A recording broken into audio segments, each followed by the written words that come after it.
Hello everyone, welcome back to the channel the bio bubble. तो last video में हमने शुरू किया था क्लास 11 की बायोलॉजी का chapter cell.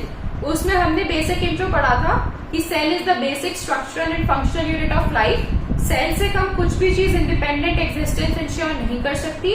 We also read about unicellular and multicellular organisms and cell theory, जो एनसीईआरटी में शुरू में दे रखा है। तो अगर किसी ने वो वीडियो नहीं देखी है तो it is already uploaded on the channel, आप जाके देख सकते हैं।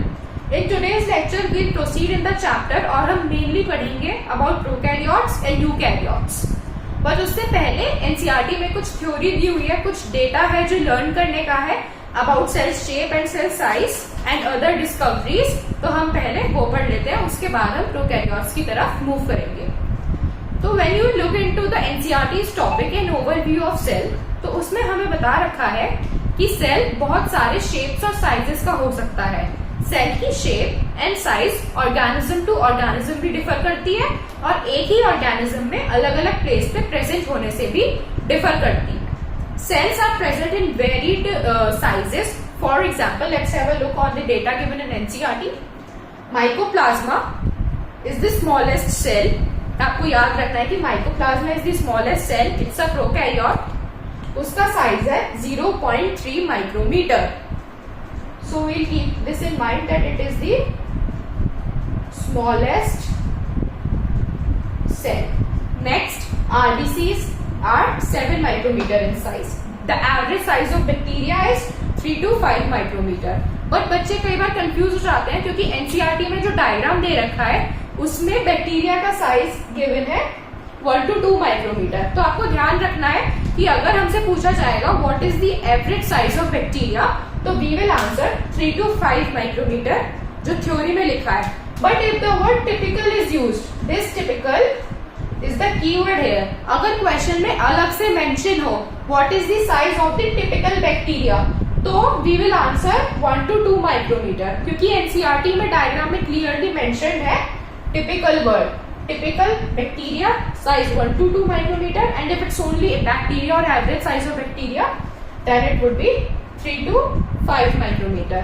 ऐसे ही the size of typical eukaryote cell is 10 to 20 micrometer. आप अपनी एनसीईआरटी जाके देखेंगे, उसमें डायग्राम्स बने हुए हैं about cells shape and cell size, तो वो सब देखेंगे। वायरस का भी साइज दे रखा है which is 0.02 to 0.2 माइक्रोमीटर। तो ये सब हमें याद रखना है। The more you will learn this, वो पक्का होता चला जाएगा। इसके बाद एक बहुत इंपॉर्टेंट लाइन है एनसीईआरटी में कि जो सेल है वो जो फंक्शन परफॉर्म करते हैं उसके अकॉर्डिंग अपनी शेप ले लेते हैं। फॉर एग्जाम्पल, नर्व सेल्स का बेसिक काम क्या होता है कि वो हमारी पूरी बॉडी में नर्व इम्पल्सेस को कंडक्ट करे। तो ताकि वो अपना ये काम इफेक्टिवली कर पाए, जो नर्व सेल है उन्होंने अपनी शेप ऐसे ब्रांच ले ली है, जस्ट लाइक दिस, ताकि वो नर्व इम्पल्सेस को अच्छे से कंडक्ट कर पाए। ऐसे ही जो प्लांट सेल्स में ट्रैकीड होते हैं, जो जाइलम में प्रेजेंट होते हैं, उनका मेन काम होता है वाटर कंडक्ट करना through out the length of the stem, मतलब कि वो पूरे प्लांट में वाटर कंडक्ट कर सके। तो जो ट्रैकीड्स हैं उन्होंने अपनी शेप इलोंगेटेड ले ली है, समथिंग लाइक दिस, राइट, ताकि वाटर कंडक्शन में आसानी हो। तो हमें एक बात समझ आती है कि जो सेल है वो क्या फंक्शन परफॉर्म कर रहा है, उसकी एक्टिविटी क्या है और वो बॉडी में किस जगह प्रेजेंट है। इन तीनों चीज के बेसिस पे सेल अपना शेप और अपना साइज चेंज कर सकता है। We have to keep in this in mind. The cell may take any shape और size according to the function it perform. जैसे व्हाइट ब्लड सेल्स का मेन काम होता है जर्म्स को पकड़ना, तो वो अमीबॉइड शेप के होते हैं। That means they do not have any particular shape, वो किसी भी शेप के हो सकते हैं, वो ऐसा हो सकता है, ऐसा हो सकता है, जिससे कि जर्म्स पकड़ने में आसानी हो। इसके बाद एनसीईआरटी में कुछ बेसिक चीज दे रखी है about the shapes of bacteria. जो बैक्टीरिया है वो बहुत सारी शेप्स के हो सकते हैं, like rod, spiral, spherical and comma. Rod shape को हम कहते हैं bacillus, spherical कोकस, spiral spirillum and comma vibrio. तो हमें ये बेसिकली टर्म से याद करनी है। अगर मैं आपको कुछ एग्जांपल दूं, तो जो विब्रियो शेप यानी कि कॉमा शेप्ड बैक्टीरिया है, वो बैक्टीरिया है विब्रियो कोलेरे, जो कॉलेरा कॉज करता है। सबने सुना ही होगा, इट्स समथिंग लाइक दिस। एक और एग्जाम्पल जैसे बैसिलस या रॉड शेप्ड बैक्टीरिया होता है हमारा इकोलाई बैक्टीरिया। तो ये कुछ बेसिक एग्जाम्पल है। इसके बाद अगर हम चलते हैं कुछ डिस्कवरीज की तरफ, तो मैंने लास्ट क्लास में भी आपको समझा दी थी कि जो लिविंग सेल था, फर्स्ट लिविंग सेल, मैंने उस क्लास में भी बताया था कि लिविंग इज द कीवर्ड। अगर लिविंग सेल के बारे में बोलेगा तो हम बोलेंगे the first living cell was discovered by Anton von Leeuwenhoek. अगर हमसे पूछेगा न्यूक्लियस तो रॉबर्ट ब्राउन। मैंने आपको बताया था कि अगर क्वेश्चन में उसने पूछ लिया कि डेड सेल किसने डिस्कवर किया था, तो हमारा आंसर विल चेंज कंप्लीटली। अगर डेड सेल डिस्कवर करने की बात आएगी तो answer will be Robert Hooke. Robert Hooke ने क्या किया था, उन्होंने अपने माइक्रोस्कोप में ओक ट्री के कॉर्क सेल्स ऑब्जर्व करे थे। अब कॉर्क सेल्स क्या होता है, डेड सेल होते हैं, तो वो उन्हें ना माइक्रोस्कोप में खाली डब्बों की तरह दिखाई दिया, जस्ट लाइक जैसे जेल में सेल होते हैं ना खाली डब्बे, राइट। तो उन्हें कॉर्क सेल कुछ ऐसे नजर आए थे। तो एक्चुअली में जो उन्होंने अपने माइक्रोस्कोप में स्टडी किया था that was a dead cell. Cork cells थे कौन से ट्री के, ओक ट्री के। Just for your information, oak tree का जो बॉटनिकल नेम है दैट इज क्वैरकस सुबर। ठीक है, तो आप चाहो तो मैं, तो हमने एनसीईआरटी का बेसिक जो लर्न करने वाला डेटा है वो देख लिया है। तो अब हम आगे बढ़ेंगे। एनसीईआरटी में टॉपिक दिया हुआ है एन ओवरव्यू ऑफ सेल, उसमें बेसिक डिफरेंस बता रखा है between animal cell and plant cell and prokaryote and eukaryote. तो हम एनसीईआरटी का कोई टॉपिक नहीं छोड़ेंगे, चाहे वो कितना ही बेसिक टॉपिक हो, हमें सब पढ़ना होता है एनसीईआरटी में। तो पहले मैं आपको वो पढ़ाती हूँ, उसके बाद जो मेन टॉपिक है चैप्टर का समझने वाला दैट इज प्रोकैरियोट सेल, हम उसमें प्रोसीड करेंगे। तो एक प्लांट सेल होता है, एक एनिमल सेल। जब हम उन्हें माइक्रोस्कोप में ऑब्जर्व करते हैं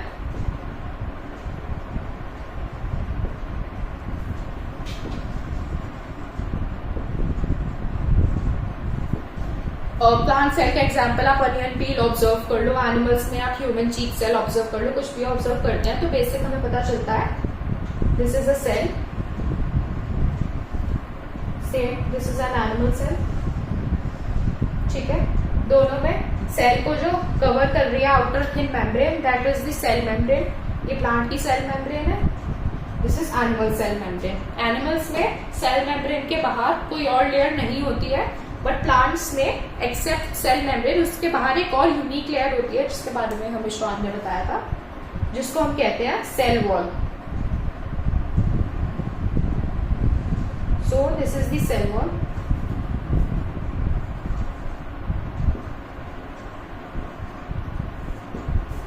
तो प्लांट्स में पहले हुई cell wall, then cell membrane and then cytoplasm. In animal plasma membrane and cytoplasm. Cytoplasm fills the space inside animal cell as well as plant cells and other prokaryotes and eukaryotes also. ठीक है, हमें क्या बात याद रखनी है, जो की पॉइंट है एनसीईआरटी में कि cytoplasm is the main arena for cellular activities. यानी कि साइटोप्लाज्म ही वो जगह है जहाँ पे सारे सेल्यूलर एक्टिविटीज और केमिकल रिएक्शंस होते हैं। जो भी सेल में केमिकल रिएक्शन होगा, जो भी प्रोसेस होगी, वो सारी साइटोप्लाज्म में होगी। ये हमें याद रखना है, पॉइंट एज इट इज पूछ सकता है कि it is the main arena for cellular activities. सारे रिएक्शन इसी में होते हैं to keep the cell in the living state. इसके अलावा जो एक और बेसिक छोटी सी चीज है एनसीईआरटी में मेंशन्ड है कि जो साइटोप्लाज्म है that is semi fluid matrix.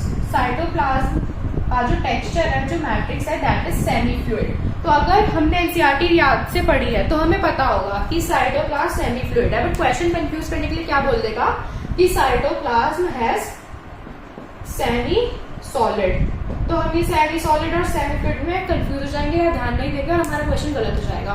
तो हमें छोटी छोटी बातों का बहुत ध्यान रखना है कि जो साइटोप्लाज्म का मैट्रिक्स है उसको कहते हैं सेमी फ्लूइड, वो सेमी फ्लूइड टेक्सचर का है and not semi solid. Okay, तो हमने पढ़ लिया cell wall, plasma membrane, cytoplasm. सारे केमिकल रिएक्शंस और केमिकल एक्टिविटी साइटोप्लाज्म में होती है। एनिमल में प्लाज्मा मेम्ब्रेन, साइटोप्लाज्म। इसके बाद क्या होता है, एक मेम्ब्रेन बाउंड स्ट्रक्चर है जिसको कहते हैं न्यूक्लियस। दोनों में न्यूक्लियस में होते हैं क्रोमोसोम्स और क्रोमोसोम के अंदर होती है the genetic material DNA. Normally जब सेल नॉन डिवाइडिंग होता है तो डीएनए लूज फॉर्म में मिलता है, लाइक क्रोमैटिन फाइबर ऐसे फैला रहता है वो न्यूक्लियस के अंदर। But when the cell is dividing तो ये क्रोमैटिन ऐसे क्रोमोसोम में अपने आप को अरेंज कर लेता है। तो both plant and animal cells are eukaryote cells, यानी कि उनमें मेम्ब्रेन बाउंड न्यूक्लियस है, और बाकी membrane bound organelles like endoplasmic reticulum, mitochondria, chloroplast, ये सब भी प्लांट सेल्स में प्रेजेंट होते हैं। Animal cells also has membrane bound like endoplasmic reticulum, mitochondria, but plastid नहीं होंगे, प्लास्टिड सिर्फ प्लांट सेल्स में होते हैं। राइबोसोम जो कि एक नॉन मेम्ब्रेन बाउंड ऑर्गेनेल है, वो सब में मिलेगा, प्लांट्स में भी है, एनिमल्स में भी है और प्रोकैरियोट्स में भी है। इसके अलावा एक और नॉन मेम्ब्रेन बाउंड ऑर्गेनेल होता है जिसको कहते हैं हम सेंट्रोसोम। भले ही वो नॉन मेम्ब्रेन बाउंड है पर वो सिर्फ एनिमल सेल में मिलता है। Centrosome help in cell division. Centrosome आपका प्लांट सेल में नहीं मिलेगा। तो क्या होता है, क्वेश्चन दो तरीके से आ सकता है, क्वेश्चन ध्यान से पढ़ना है नहीं तो जवाब गलत हो जाएगा। एक क्वेश्चन आएगा, name the organelle which is non membrane bound, या name the non membranous organelle which is only found in animal cell, यानी कि ऐसा ऑर्गेनेल जिसकी कोई मेम्ब्रेन नहीं है और वो सिर्फ एनिमल सेल में मिलता है, तो the answer will be centrosome. लेकिन एक और क्वेश्चन आ सकता है कि name the non membrane bound organelle which is found both in prokaryotes and eukaryotes, तो वो हमारा उस केस में आंसर हो जाएगा राइबोसोम। तो हमें ध्यान से पूछना है कि नॉन मेम्ब्रेन बाउंड ऑर्गेनेल किसके रिस्पेक्ट में पूछा है, ओनली एनिमल बोला है तो सेंट्रोसोम, और अगर बोथ प्रोकैरियोट्स यूकैरियोट्स या both animal plant and bacteria वगैरह पूछा है तो the answer will be ribosome. तो अब हमने चैप्टर का बेसिक ओवरव्यू पढ़ लिया है। अब हम चैप्टर के मेन टॉपिक की तरफ प्रोसीड करेंगे, that is prokaryotic and eukaryotic organism. तो जो बेसिक डिफरेंस है प्रोकैरियोट्स एंड यूकैरियोट्स वो ये है कि प्रोकैरियोट्स में मेम्ब्रेन बाउंड न्यूक्लियस नहीं होता है, उनका जो जेनेटिक मटेरियल है वो उनके साइटोप्लाज्म में नेटली पड़ा रहता है, लाइक दिस। ये एक प्रोकैरियोट सेल है, this is the plasma membrane, ये अंदर पूरे में साइटोप्लाज्म फिल्ड है।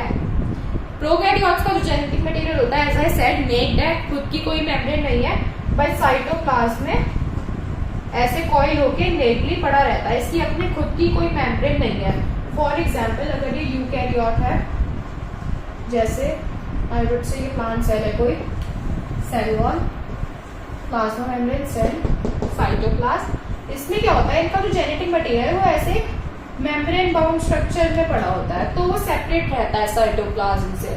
लेकिन प्रोकैरियोट्स में ऐसा कुछ नहीं है। दूसरा जो बेसिक डिफरेंस है between prokaryotes and eukaryotic organism, that is prokaryotic organism में कोई भी मेम्ब्रेन बाउंड ऑर्गेनेल नहीं है, मतलब कोई भी वो ऑर्गेनेल जिसकी अपनी खुद की मेम्ब्रेन है वो प्रोकैरियोट में प्रेजेंट नहीं होता, जैसे एंडोप्लाज्मिक रेटिकुलम, माइटोकॉन्ड्रिया, प्लास्टिड्स, ये सब प्रोकैरियोट्स में नहीं है, वो सिर्फ हमें यूकैरियोट्स में मिलेंगे, लाइक प्लांट्स एंड एनिमल्स। लेकिन एक ऐसा ऑर्गेनेल है जो नॉन मेम्ब्रेन बाउंड है, राइबोसोम, जो दोनों में मिलेगा, वो प्रोकैरियोट्स में भी है और वो यूकैरियोट्स में भी है। तो हमें याद रखना है, the only organelle which is found in prokaryotes is ribosome because it is non-membrane bound। लेकिन एक और नॉन मेम्ब्रेन बाउंड ऑर्गेनेल है सेंट्रोसोम, वो सिर्फ एनिमल सेल्स में मिलता है, जो सेल डिवीजन में हेल्प करता है, वो यूकैरियोट्स में, प्लांट्स के पास भी नहीं होता। ये मैंने आपको पहले भी बताया, क्वेश्चन ध्यान से पढ़ेंगे। कौन से नॉन मेम्ब्रेन बाउंड ऑर्गेनेल की बात हो रही है, राइबोसोम की, तो प्रोकैरियोट यूकैरियोट दोनों में है, लेकिन सेंट्रोसोम की तो सिर्फ यूकैरियोट्स में एनिमल के पास है। तो ये तो बेसिक हो गया। अब हम थोड़ा प्रोसीड करते हैं डीप में अबाउट प्रोकैरियोट। तो देखो, प्रोकैरियोट्स बहुत सारी हैबिटेट्स में मिल सकते हैं, बहुत सारी डिफरेंट हैबिटेट में, डिफरेंट जगह में, डिफरेंट शेप्स के, डिफरेंट साइजेस के मिल सकते हैं। For example one such prokaryote mycoplasma, जो मैंने बताया 0.3 माइक्रोमीटर लेंथ, सबसे छोटा सेल है इस दुनिया में, एक वो प्रोकैरियोट है। कुछ बैक्टीरिया हैं जो माइकोप्लाज्मा से थोड़े बड़े भी हैं, जैसा हमने पढ़ा average size of bacteria 3 to 5। कुछ बैक्टीरिया हो सकते हैं जो एक्सट्रीमली हॉट क्लाइमेट में मिलते हैं, कुछ हो सकते हैं जो बहुत कोल्ड क्लाइमेट में मिल रहे हैं। तो ऐसे हो सकता है अलग अलग फंक्शन भी परफॉर्म कर रहे हो, किसी के पास फ्लैजिला है तो मूव कर सकता है, किसी के पास फ्लैजिला नहीं है। तो सबकी अलग अलग शेप है, हर प्रोकैरियोट की अलग अलग साइज है, अलग अलग शेप है, अलग अलग काम है, दिखने में बहुत अलग अलग है, बहुत सारे वेरिएड एनवायरमेंट में प्रेजेंट है। फिर भी जो उनका फंडामेंटल ऑर्गेनाइजेशन है दैट इज सिमिलर। ये एनसीईआरटी की बहुत बहुत ज्यादा इंपॉर्टेंट लाइन है कि the fundamental organisation of the prokaryotic cells is similar even though they are present in different habitats और they are different shapes and sizes. तो ये बात हम बहुत ध्यान रखेंगे क्योंकि अब स्टेटमेंट वाले क्वेश्चन आ सकते हैं तो हम इनमें कंफ्यूज हो जाते हैं। तो याद रखो, भले ही कैसा भी प्रोकैरियोटिक ऑर्गेनिज्म है, माइकोप्लाज्मा है, बैक्टीरिया है, ब्लू ग्रीन एल्गी है, पीपीएलओ है, कुछ भी है, दिखने में अलग हो सकता है, काम अलग हो सकता है, फंक्शन अलग हो सकता है, लेकिन जो उनकी फंडामेंटल ऑर्गेनाइजेशन है वो सेम है। यानी कि वो ही सेल मेम्ब्रेन है। सेल मेम्ब्रेन के अंदर साइटोप्लाज्म है, न्यूक्लियस नॉन मेम्ब्रेन बाउंड है, ऐसे ही पड़ा हुआ है। और आगे भी मैं जो इनका सेल एनवेलप और वगैरह सब बताऊंगी वो सब सेम है हर प्रोकैरियोटिक ऑर्गेनिज्म में। तो ये एक बेसिक मेन चीज थी जो हमें याद रखनी थी। तो हम देखें प्रोकैरियोटिक सेल के मेन डीएनए को जो नेटली प्रेजेंट है, इसके कुछ फीचर्स हैं कि this is circular in shape, also it is single chromosome. यानी कि जो प्रोकैरियोट्स का मेन जेनेटिक मटेरियल है वो सर्कुलर होता है शेप में और वो सिंगल क्रोमोसोम बनाता है। जैसे हम में प्लांट्स में तो बहुत सारे क्रोमोसोम बनते हैं, हम में 46 क्रोमोसोम्स है, 23 पेयर्स, कितने सारे क्रोमोसोम है। लेकिन जो प्रोकैरियोट्स होते हैं उनमें सिर्फ एक क्रोमोसोम होता है। इसके अलावा इनके पास एक एडिशनल सर्कुलर डीएनए भी होता है। इनके मेन जीनोमिक डीएनए से अलग भी इनके पास एक सर्कुलर डीएनए होता है जिसको कहते हैं हम प्लाज्मिड।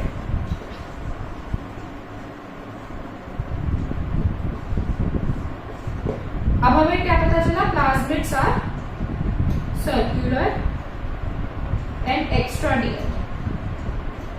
तो जो प्लाज्मिड है वो सर्कुलर डीएनए है। मेन जीनोमिक डीएनए के अलावा भी इनके साइटोप्लाज्मिक डीएनए होता है जिसको प्लाज्मिड कहते हैं। प्लाज्मिड का फंक्शन बहुत अलग अलग वेरिड फंक्शन परफॉर्म करता है अलग अलग प्रोकैरियोट में। प्लाज्मिड जो होते हैं वो एक प्रोकैरियोट को एक डिफाइनिंग फिनोटाइपिक प्रॉपर्टी देते हैं। फॉर एग्जाम्पल, किसी बैक्टीरिया में एक पर्टिकुलर टाइप का प्लाज्मिड है तो उसे एंटीबायोटिक्स के रिएक्शन से बचाता है। तो ये एक फिनोटाइपिक प्रॉपर्टी थी प्लाज्मिड्स ने एक बैक्टीरिया को। कुछ प्लाज्मिड रिप्रोडक्शन यानी कॉन्जुगेशन में हेल्प करते हैं। ये सब आगे चैप्टर्स में आएगा, बायोटेक में भी है कुछ पार्ट, वो हम पढ़ेंगे वहां पे। तो ऐसी प्लाज्मिड का अलग अलग रोल होता है, वो बैक्टीरिया को एक अलग से फिनोटाइपिक कैरेक्टर देता है। तो हमें याद रखना है, main DNA net DNA circular है, सिंगल क्रोमोसोमल है। एक और डीएनए है जिसको कहते हैं प्लाज्मिड, सर्कुलर है, एक्स्ट्रा क्रोमोसोमल डीएनए है, वो भी प्रेजेंट होता है साइटोप्लाज्म में जो यूनिक फिनोटाइपिक प्रॉपर्टीज देता है। तो अब हम पढ़ेंगे about the cell envelope of prokaryotes organism. तो प्रोकैरियोट के सेल एनवेलप में 3 लेयर्स होती है। मैं आउटसाइड टू इनसाइड लेयर बताती हूँ। सबसे बाहर की लेयर को कहते हैं glycocalyx, which is followed by cell wall, which is finally followed by plasma membrane. ये तीनों लेयर मिलके बनाती है सेल एनवेलप। तो हम पढ़ते हैं। सबसे पहले तो मैं एक इंपॉर्टेंट चीज बता दूं, every prokaryote has cell wall. हर प्रोकैरियोट के पास सेल वॉल है, बट एक एक्सेप्शन है। एज ऑलवेज बायोलॉजी में कुछ ना कुछ एक्सेप्शन तो होता ही है। एक प्रोकैरियोट है mycoplasma, which is also the smallest prokaryote, smallest cell.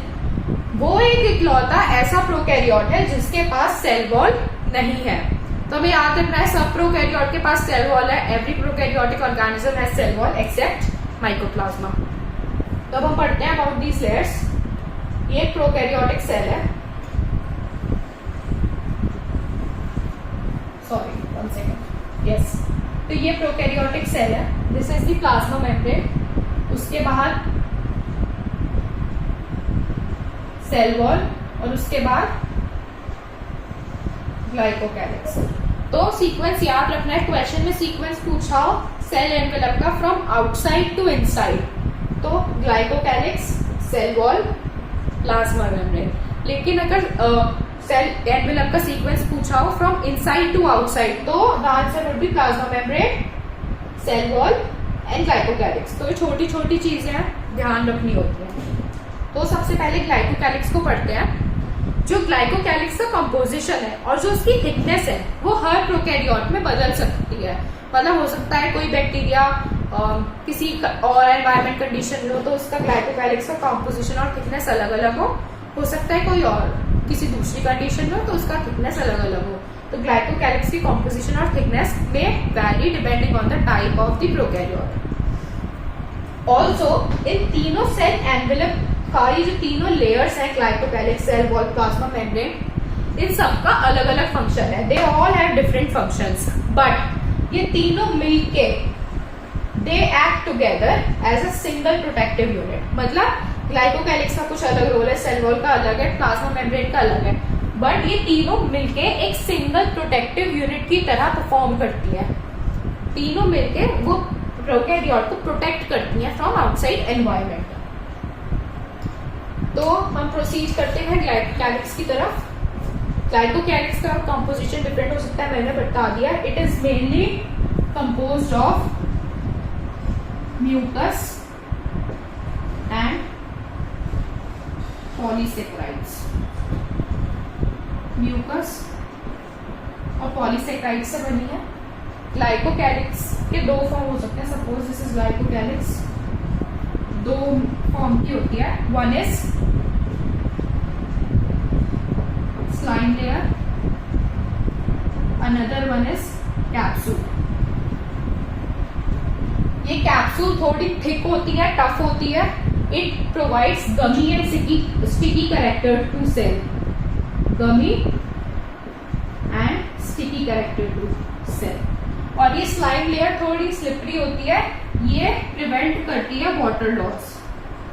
ये प्रोकैरियोट्स में पानी का लॉस होने से बचाती है। It prevents water loss. तो हमने पढ़ा ग्लाइकोकैलिक्स म्यूकस और पॉलीसेक्राइड से बना है। दो फॉर्म में हो सकता है, one is slime layer and capsule. Capsule thick है, टफ है।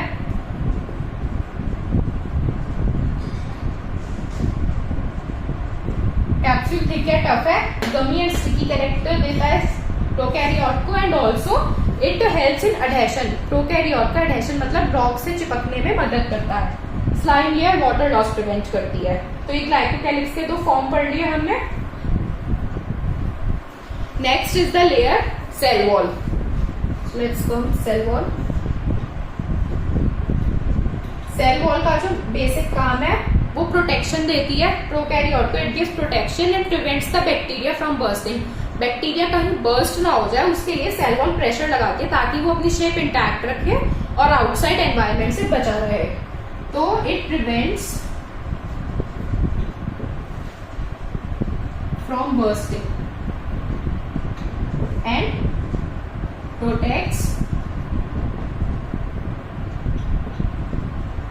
From outside environment. Okay, next जो लेयर आती है वो है प्लाज्मा मेम्ब्रेन। जो इंपॉर्टेंट लाइन अगेन, जो प्रोकैरियोट्स की प्लाज्मा मेम्ब्रेन है that is structurally similar to the eukaryotes. मतलब जैसे हमारे पास प्लाज्मा मेम्ब्रेन है, जो इसका कॉम्पोजिशन है वैसा ही प्लाज्मा मेम्ब्रेन का कॉम्पोजिशन प्रोकैरियोट्स का है। वो भी लिपिड की बायलेयर से बनी है, जो हम आगे पूरा मॉडल पढ़ेंगे। तो the structure of plasma membrane of prokaryotes and eukaryotes is same. तो ये तीनों का अलग अलग फंक्शन हो गया जो मैंने बताया। ग्लाइकोकैलिक्स स्लाइम है तो वाटर लॉस प्रिवेंट करेगा, कैप्सूल है तो स्टिकी कैरेक्टर देगा, सेल वॉल आउटसाइड एनवायरमेंट से बचाती है और बर्स्टिंग से बचाती है। प्लाज्मा मेम्ब्रेन सिलेक्टिवली परमिएबल होती है तो आउटसाइड एनवायरमेंट के साथ इंटरेक्ट करती है कि क्या सेल के अंदर आएगा, क्या जाएगा, वो सब देखती है। तीनों के अलग अलग रोल है, लेकिन तीनों as single cell envelope they work as single protective unit.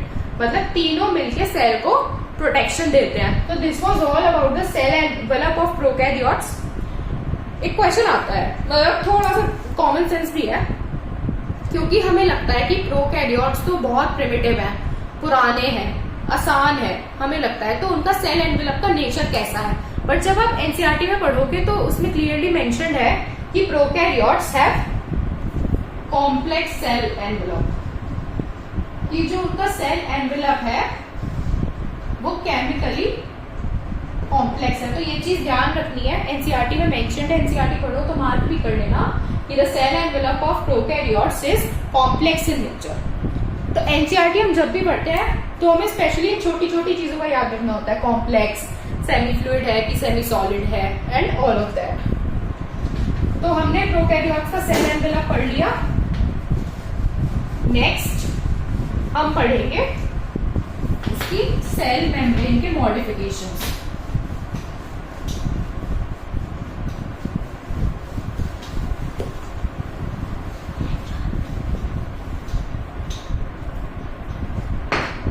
Yes, तो ये मान लो ये प्रोकैरियोट की सेल मेम्ब्रेन है। सेल मेम्ब्रेन का एक बहुत स्पेशलाइज, एक बहुत यूनिक मॉडिफिकेशन जो प्रोकैरियोट्स में मिलता है, दैट इज मीसोसोम। बहुत इंपॉर्टेंट है, ध्यान से सुनेंगे। Mesosomes are the infoldings of the plasma membrane, यानी कि जो प्रोकैरियोट्स की प्लाज्मा मेम्ब्रेन होती है ना, वो ऐसे साइटोप्लाज्म की तरफ फोल्ड जाती है, इनफोल्डिंग्स ऐसे जगह जगह पे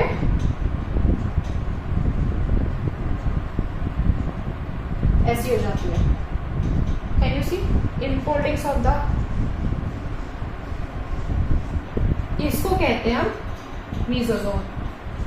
ठीक है, अब इसका काम क्या होता है कि इनकी जो ये प्लाज्मा मेम्ब्रेन है, इसको इनफोल्डिंग की जरूरत ही क्या पड़ी। ये इनफोल्डिंग क्या करती है, इट इंक्रीज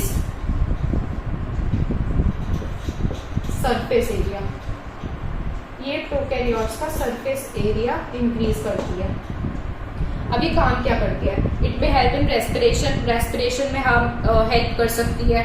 जो अदर एंजाइमेटिक रिएक्शंस होते हैं उसमें हेल्प कर सकती है। क्यों? क्योंकि ये सरफेस एरिया बढ़ाती है, तो रेस्पिरेशन का, रिएक्शंस का, एंजाइमेटिक रिएक्शंस का, इन सब का जो एरिया है वो बढ़ गया, तो वो मोर इफेक्टिवली, मोर इजीली हो सके। इसके अलावा जो 3 मेन पॉइंट्स हैं about the use of mesosome जो एनसीईआरटी में मेंशन्ड है, that is cell wall formation. ये सेल वॉल फॉर्मेशन वाला पॉइंट बहुत इंपॉर्टेंट है, ध्यान रखेंगे। Mesosomes help in cell wall formation, DNA duplication and its distribution to daughter cells. तो ये 3 मेन फंक्शंस याद रखेंगे। इसके अलावा respiration, enzymatic reactions, chemical reactions भी फंक्शंस है मीसोसोम के। एक और फोल्डिंग हो सकती है कुछ फोटोसिंथेटिक बैक्टीरियाज में, जिसको क्रोमैटोफोर्स कहते हैं।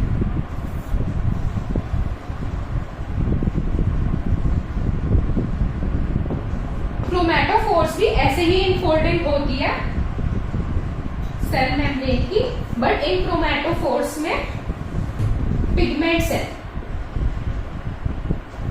तो ये पिगमेंट्स फोटोसिंथेसिस में हेल्प करते हैं।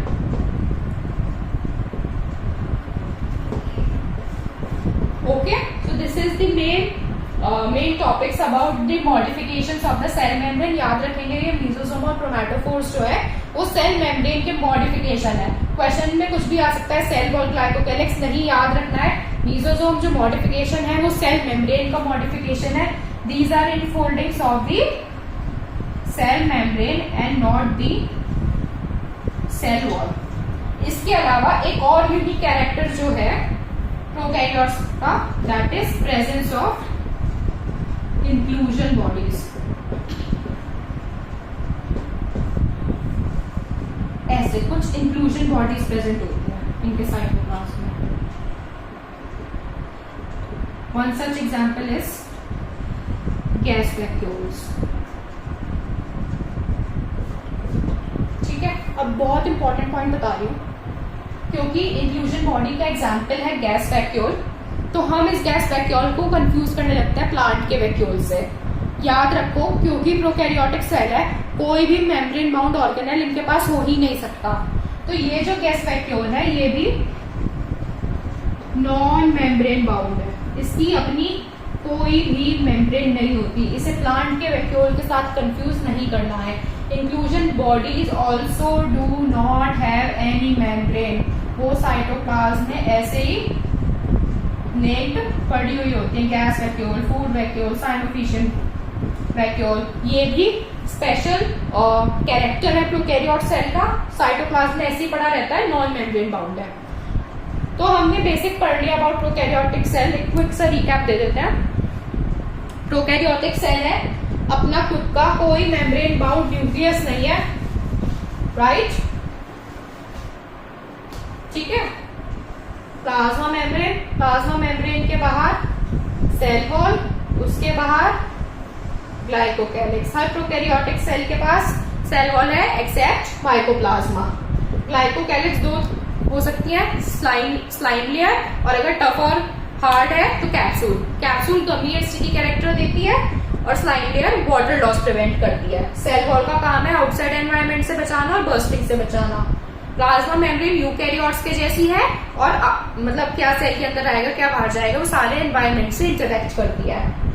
अंदर साइटोप्लाज्म है, साइटोप्लाज्म के अंदर नेक्ड जीनोमिक डीएनए है, कोई मेम्ब्रेन नहीं है। जीनोमिक डीएनए सर्कुलर है, सिंगल क्रोमोसोमल है। एक एक्स्ट्रा क्रोमोसोमल डीएनए भी है, प्लाज्मिड जिसे कहते हैं, वो भी सर्कुलर है, अगेन नेक्ड है। सर्टेन प्रॉपर्टीज देता है वो बैक्टीरिया को, कुछ यूनिक प्रॉपर्टीज देता है।